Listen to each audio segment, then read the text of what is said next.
Well, hello everybody, and welcome back to Chi Bear's Off-Grid Ways, Homestead in the Desert. And I just got to start this one off with a little tribute to the loss of a very, very good friend. I've been holding off on doing this. He passed away on Monday, my friend Bill, my longtime friend Bill. And I've been broken up ever since, so I just want to say, Bill, wherever you are, I hope that you've finally reached the eternal happiness, and I'll be seeing you someday. That's my thoughts. All right, let's get back down to the homestead here. Look what the geoengineers have been doing to me all day. Oh, they've been really at it here. Oh yeah, crisscrosses, circle patterns, Y-shaped patterns, V-shaped patterns. Now how in the hell does an airplane make a V? I don't know. But but there's some really strange stuff going on around here. And you can see some of the smaller trails up there is still small. These others are already expanding out, and some of them have joined together and become almost like a cloud formation. This one here is getting pretty spread out, but yeah, look at that one right there. All the stuff just spreading in all directions. It's weird. Anyway, I got up this morning and I didn't go outside until probably 9:30 because it was cold. Yeah, it was down in the 32 degrees when I got up this morning. And I finally got out about 9:30, quarter to 10 or so. And can anybody see what I did? Oh yeah, you got it right there. You were up in front, right on the front row there. Yeah, look at the greenhouse is back together. I got all the panels back in place. Found all the spring clips on the ground, and got all the panels retrieved yesterday. Right after I saw one blow away, I'd chase after it. And you see that truck way down there? He's 1.25 miles away. I had to go halfway to him to get one of the big side panels from here. The other ones got caught on my barbed wire fence right at my gate, which was only about 1/8 of a mile away. So I did a 1/4 mile walk just going to retrieve that one. But yeah, I got it all put back together, and the winds have calmed down, so we're in good shape here. Of course, because of the cold, the plants have really taken a hit in the garden house, but the fruit trees in the greenhouse are still doing just fine. All right, so let's move around this way.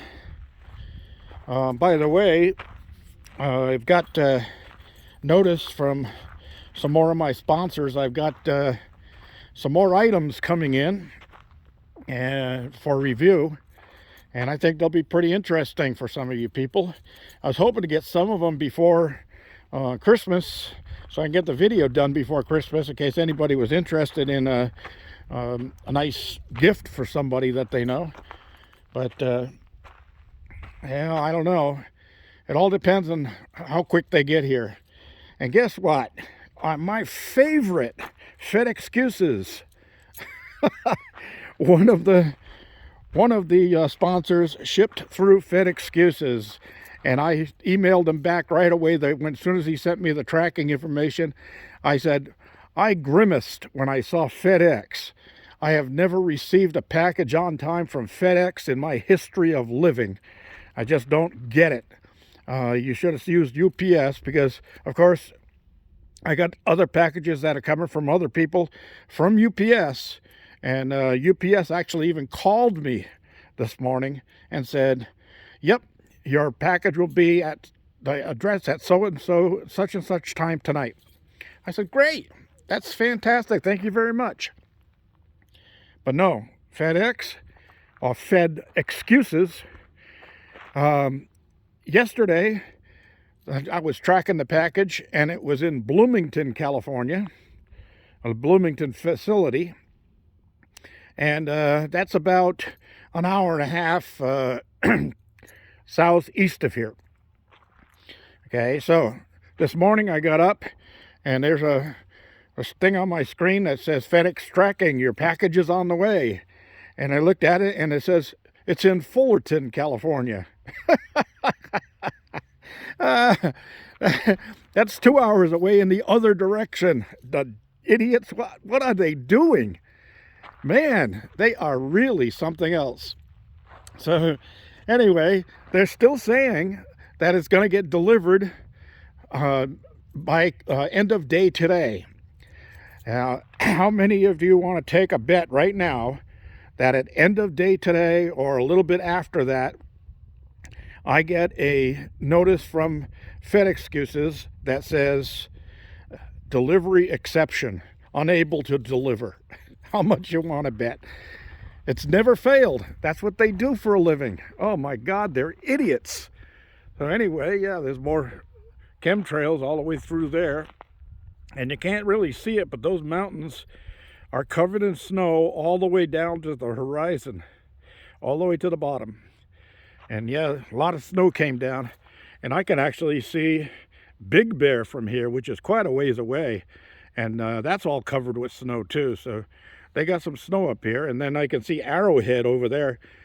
One thing about the storm and the rain and all of that, it really does clean the air up. And my panels are glistening like brand new. I mean, they're beautiful. Just perfectly cleaned. So that water that came down was nice, clean water. And how much did I collect? Well, I got a third of a barrel here, which doesn't collect very much because there's a dog leg in my gutter up there. I've failed to fix year after year. So the water runs the other direction. That barrel is a little over half full.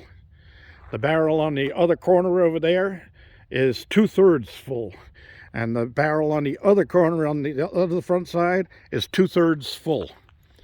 And then over here, the two totes that collect off of the top of the container, okay, those have got just about 136 gallons between the two of them. So that's a little bit of water. Of course, all we got was 1/4 of an inch of rain. Can you imagine that? They're telling us, hey, oh, build an ark, gather the animals 2 by 2. You're going to get 2 inches of rain out there. Flash flood warnings everywhere. And guess what? We got 1/4 of an inch. They do that to us all the time. Anyway, I'm doing this video a little early, but I will take my time uploading and posting because it's already starting to chill back down again right now. So I'm going to go inside and warm up a little. And my neighbors, John is supposed to stop by tonight. He's got some small packages that came in already from one of the sponsors. So, okay, I picked up some stuff out of the garden too. Peppers and green tomatoes. Although some of the green tomatoes have got some yellow in them. So I'm going to windowsill those and see if they continue ripening. I was told years ago, if it's got a star on the bottom of the tomato, it'll ripen. If it doesn't, it won't ripen. Of course, never understood that because the star comes from the flower that was on it, and that flower falls off. Whatever. Okay, everybody. Thanks for joining me. Don't forget to thumbs up. Don't forget to share and subscribe.